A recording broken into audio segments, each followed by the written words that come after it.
बोला धर्म की, अधर्म का, प्राणियों में विश्व का, किसका कल्याण हो? ये नहीं बोला विश्वास का कल्याण, है ना, विश्व का कल्याण। और यही दादाजी ने बोला कि हमारा धर्म संकीर्णता की बात नहीं करता, हिंदू दर्शन केवल अपने लिए जीना नहीं सिखाता।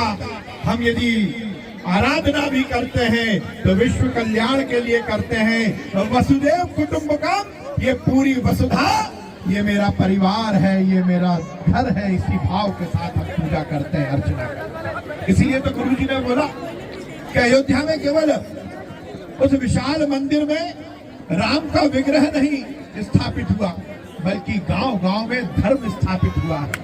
और यही सबसे महत्वपूर्ण बात है।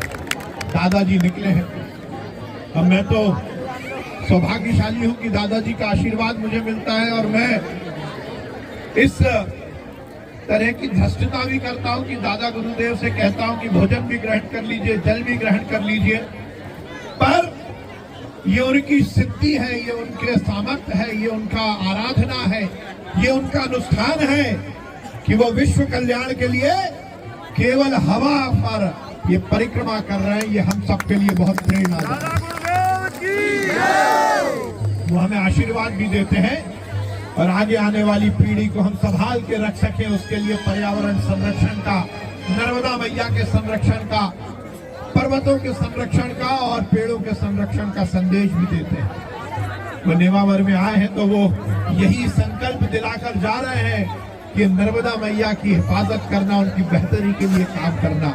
वो अपने लिए नहीं मांग रहे, वो हमारे लिए मांग रहे हैं और हमारी पीढ़ियों के लिए मांग रहे हैं। इसलिए हम सब इस बात का संकल्प लें कि हम नर्मदा मैया का अनुष्ठान भी करेंगे, नर्मदा मैया की पूजा अर्चना भी करेंगे, पर उसके साथ साथ इनके संरक्षण और संवर्धन के लिए भी काम करेंगे। हमारा गांव शुद्ध हो, हमारा गांव निर्मल हो, उसके लिए जरूरी है कि हम भी मन से और भाव से निर्मल हो।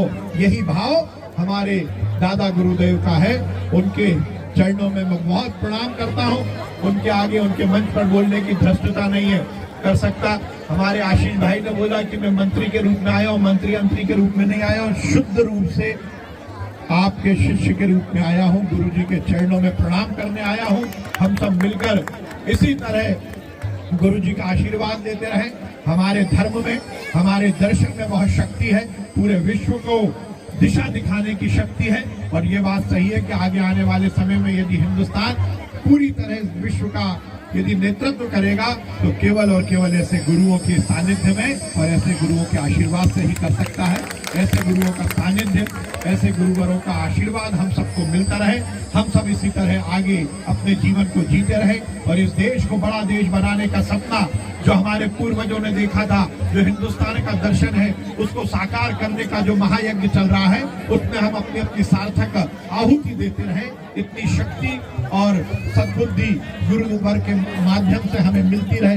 मैंने क्या कहा, केवल शक्ति की बात नहीं की, शक्ति के साथ साथ सद्बुद्धि भी हम सबको मिले कि हम इसी तरह धर्म और कर्म के काम में लगे रहें, धर्म की गंगा बहती रहे और उसमें हम गहरी गहरी डुबकी लगाते रहें। इसी कामना के साथ बहुत बहुत प्रणाम।